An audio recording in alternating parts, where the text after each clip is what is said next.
ನಮ್ಮ ಹಿಂದೂ ಸಂಪ್ರದಾಯಕ್ಕೂ ಈಗ ನೀವು ಹೇಳಿದ ಗುರು ಮಾರ್ಗಕ್ಕೂ ಯೋಗ ಮಾರ್ಗಕ್ಕೂ ಈಗ ಅವ್ರು ನಡೀತಾ ಒಂದು ಆಕಾಶಕ್ಕೆ ಅಂತ ಆಕಾಶಕ್ಕೆ ರೀಡಿಂಗ್ ಮಾಡ್ತೀವಿ, ಟ್ಯಾರೆಟ್ ಕಾರ್ಡ್ ರೀಡಿಂಗ್ ಮಾಡ್ತೀವಿ ಅಂತೆಲ್ಲ ಮಾಡ್ತಾ ಇದಾರೆ. ಅದಕ್ಕೂ ಇದಕ್ಕೂ ಸಂಬಂಧ ಹೆಂಗೆ? ನಮ್ಮಲ್ಲೆಲ್ಲೂ ಆಕಾಶಕ್ಕೆ ರೀಡಿಂಗ್ ಅಂತ ನಾವೆಲ್ಲ ನೋಡ್ದಂಗೆ ಇಲ್ವಲ್ಲ. ಒಳ್ಳೆ ಪ್ರಶ್ನೆ. ನೀವು PhD ಮಾಡಿದವರು, ನಿಮ್ಮ ಹತ್ರ ಈ ಮಾತಾಡೋದಕ್ಕೆ ನನಗೆ ಅರ್ಹತೆ ಇದೆಯಲ್ಲೋ ಗೊತ್ತಿಲ್ಲ, ಆದರೆ ಭಗವಂತ ನನಗೆ ಕೊಟ್ಟಿರೋ ನಾಲೆಡ್ಜನ್ನು ನಿಮಗೆ ತಿಳಿಸ್ತೀನಿ ನಾನು. ಈಗ ನೀವು ಮನುಷ್ಯ, ನಾನು ಮನುಷ್ಯ. ನೀವೇನೋ ಒಂದು ಜಾತಿ ಹೇಳ್ತೀರ, ನಾನೇನೋ ಒಂದು ಜಾತಿ ಹೇಳ್ತೀನಿ. ನಿಮಗೇನು ಬುದ್ಧಿ ಇಲ್ವೇ ದಡ್ರೆ ನೀವು? ಇಲ್ಲ. ಅತಿ ಬುದ್ಧಿವಂತರ ನಾನು? ಇಲ್ಲ. ಅವರವರ ಪ್ರಯತ್ನಕ್ಕೆ ತಕ್ಕಂತೆ ಅವರವರಿಗೆ ಭಗವಂತ ಒಂದು ಸ್ಥಿತಿಯನ್ನು ಕೊಡ್ತಾನೆ, ಸ್ಟೇಟಸ್ನ ಕೊಡ್ತಾನೆ. ಹಾಗೆ ಈಗ ನೀವು ಮಾಡೋ ಊಟವೇ, ನ್ಯೂಜಿಲೆಂಡಲ್ಲಿ ಊಟ ಮಾಡೋ ಊಟವೇ, ಸಿಡ್ನಿಯಲ್ಲಿ ತಿನ್ನೋದು ಊಟವೇ, ನೈಜೀರಿಯಲ್ಲಿ ತಿನ್ನೋದು ಊಟವೇ. ನಮ್ಮನೆ ಬಿಸಿಬೇಳೆ ಭಾತಲ್ಲಿ ಚಕ್ಕೆ ಹಾಕಲ್ಲ, ನಿಮ್ಮನೆ ಬಿಸಿಬೇಳೆ ಭಾತಲ್ಲಿ ಚಕ್ಕೆ ಹಾಕ್ತೀರ. ಇದರ ಮೂಲವೇ ನಮ್ಮ ಭಾರತ ದೇಶ.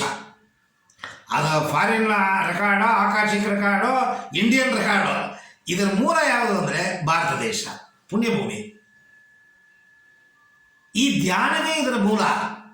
ಆಧ್ಯಾತ್ಮ ಸಾಧನೆಯ ಮೂಲ ಧ್ಯಾನ ಮಾಡಿ ಏನು ಬೇಕಾದ್ರೆ ಪಡಿಬೋದು. ಈಗ ನಾನು ಮಾತಾಡ್ತಿದ್ದೀನಲ್ಲ, ಈ ಮಾತಿನ vibration, thought process, brain waves that will be converted into electromagnetic waves and pushed into the sky.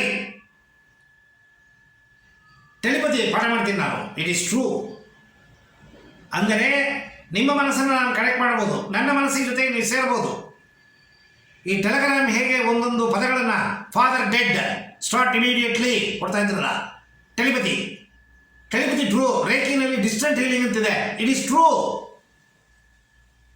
ಅಂದರೆ ನಿಮ್ಮ ಮನಸ್ಸಿನ ಶಕ್ತಿ, ನನ್ನ ಮನಸ್ಸಿನ ಶಕ್ತಿ, ನಿಮ್ಮ ಕಾನ್ಷಿಯಸ್ಸು, ನನ್ನ ಕಾನ್ಷಿಯಸ್ಸು ಸೈಮಲ್ಟೇನಿಯಸ್ ಆಗಿ ಸೇರಿದ್ರೆ ಅದರಿಂದ ಒಂದು ರಿಯಾಕ್ಷನ್ ಆಗುತ್ತೆ. ಇದು ನಮ್ಮ ಭಾರತ ದೇಶದಲ್ಲಿ ಕಂಡುಹಿಡಿದಿದ್ದು. ಇದನ್ನು ಅವರು ಹೆಸರು ಕೊಟ್ಟು ಏನೇನೋ ಮಾಡಿ ವ್ಯಾಪಾರ ಮಾಡ್ತಾರೆ. ಆಕಾಶಿಕ್ ರೆಕಾರ್ಡ್ ಅಂತ ಅನ್ನೋದು ಬೇರೆ ಏನೂ ಇಲ್ಲ. ನಿಮ್ಮ ಕಾನ್ಷಿಯಸ್ ಲೆವೆಲಿಂದ ಇನ್ನರ್ ಕಾನ್ಷಿಯಸ್ಗೆ ಹೋಗಿ, ಇನ್ನರ್ ಕಾನ್ಷಿಯಸ್ಸಿಂದ ಡಿವೈನ್ ಪವರ್ ಜೊತೆಗೆ ಸೇರಿದಾಗ, ಈಗ ನಾವು ಒಂದು ಕೆಲಸ ಕಾರ್ಯ ಮಾಡುವಾಗ ಸಂಕಲ್ಪ ಮಾಡ್ತೀವಿ, ಎಲ್ಲ ದೇವತೆಗಳನ್ನು ಕರಿತೀವಿ ನಾವು, ಅವರು ಏಂಜಲ್ ಅಂತಾರೆ. ನಾವು ನಮ್ಮ ಗುರುಗಳು, ನಮಗೆ ಯಾರು ದಾರಿ ತೋರಿಸೋರು, ಮಾರ್ಗದರ್ಶಿಗಳು, ಅವ್ರನ್ನೆಲ್ಲ ಕರಿತೀವಿ. ಸಂಕಲ್ಪ ಅನ್ನೋದೇ ಅದು. ಕರೆದು ಇದು ಚೆನ್ನಾಗಿ ಆಗಲಿಪ್ಪ, ನಂಗೆ ಒಳ್ಳೇದು ಮಾಡು, ನಾನು ನೆನೆಸಿದ್ದು ಸಾಧನೆ ಆಗಬೇಕು, ನಿನ್ನ ಕರುಣೆ ಬೇಕು, ನಿನ್ನ ಆಶೀರ್ವಾದ ಬೇಕು ಅಂತ ಬೇಡ್ಕೋತೀವಿ. ಹಾಗೆ ಈ ಏಂಜಲ್ಸ್ ಅಂತ ಅನ್ನೋದು ಜೀಸಸ್ ಕ್ರೈಸ್ಟ್ ಮೀಡಿಯೇಟರು. ಆರ್ಚ್ ಏಂಜಲ್ಸ್ ಅಂತಿದ್ದಾರೆ. ಆಕಾಶಿಕ್ ರೆಕಾರ್ಡ್ ನಾನು ಹೇಳ್ಕೊಡ್ತೀನಿ. ಅಂದರೆ ಈ ಆಕಾಶಿಕ್ ರೆಕಾರ್ಡ್ ಅಂತ ಅನ್ನೋದು ನೀವು ಏನೇನು ಪಾಪಕರ್ಮಗಳು ಪುಣ್ಯಕರ್ಮಗಳು ಮಾಡಿರ್ತೀರಾ, ನಿಮ್ಮ ಥಾಟ್ ಪ್ರಾಸೆಸ್ ಮೇಲ್ಗಡೆ ಇರುತ್ತೆ. ನೀವು ಮಾಡಿರೋ ಕೆಲಸ ಘಟನೆಗಳು ಪೂರ್ತಿಯೂ ಮೇಲಿದೆ, ಆಕಾಶದಲ್ಲಿದೆ. ಭಗವಂತ ಒಂದು ಆತ್ಮವನ್ನು ಒಂದು ದೇಹದ ಒಳಗಡೆ ನುಗ್ಗಿಸ್ತಾನೆ ಅಂತಂದರೆ by seeing the record only. ಇಲ್ಲಾಂದರೆ ಈ ಅಮ್ಮ ಅಪ್ಪನಿ ನಾನೇ ಕೊಟ್ಲಿ, ಪಕ್ಕದ ಮನೆಯವ್ರ ಸಾಹುಕಾರರು ಅವ್ರ ಮನೆ ನೋಡ್ಬೋದಿತ್ತಲ್ಲ. ನಾನು ಎದ್ದಿದ ತಕ್ಷಣ ರೋಲ್ಸ್ ರಾಯ್ಸ್ ಕಾರು, ನಮ್ಮ ಮನೆ ಬರ ಸೈಕಲ್ ಕೂಡ ಇಲ್ವಲ್ಲ ನನಗೆ.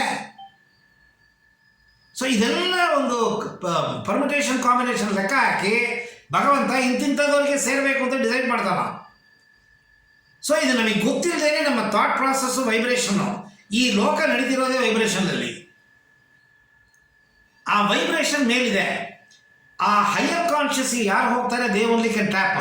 ಬಟ್ ಇವ್ರು ಹೇಳಿಕೊಟ್ಟಂಗೆ 5,000 ಕೊಡು 10,000 ಕೊಡು ಆಕಾಶಕ್ಕೆ ಕಾರ್ಡ್ ಹೇಳ್ಕೊಡ್ತೀನಿ ಅಂದರೆ ಜಸ್ಟ್ ನೀವು ಕ್ಲಾಸಿಗೆ ಹೋಗ್ಬಿಟ್ಟು ಪಾಠ ತಿಳ್ಕೊಂಡ್ಬರ್ಬೋದೇ ಹೊರತು it is not possible to tap the record. A person who is a real yogi, ಇದು ನಾನು ಹೇಳಬಾರ್ದು, ಪಾಠ ಹೇಳ್ಕೊಡ್ತಾ ಇದ್ದೀನಿ ಹೇಳಬಾರ್ದು, ಇದು ಸತ್ಯ. ಸಾಧನೆ ಮಾಡಿದ್ರೆ ಮಾತ್ರ, ಸತ್ಯವಾದ ಸಾಧನೆ ಇದ್ದರೆ ಮಾತ್ರ ಆಕಾಶಕ್ಕೆ ರೆಕಾರ್ಡ್ನ ಟ್ಯಾಪ್ ಮಾಡೋಕ್ಕೆ ಸಾಧ್ಯ ಇದ್ದರೆ ಮಾಡೋಕ್ಕಾಗಲ್ಲ.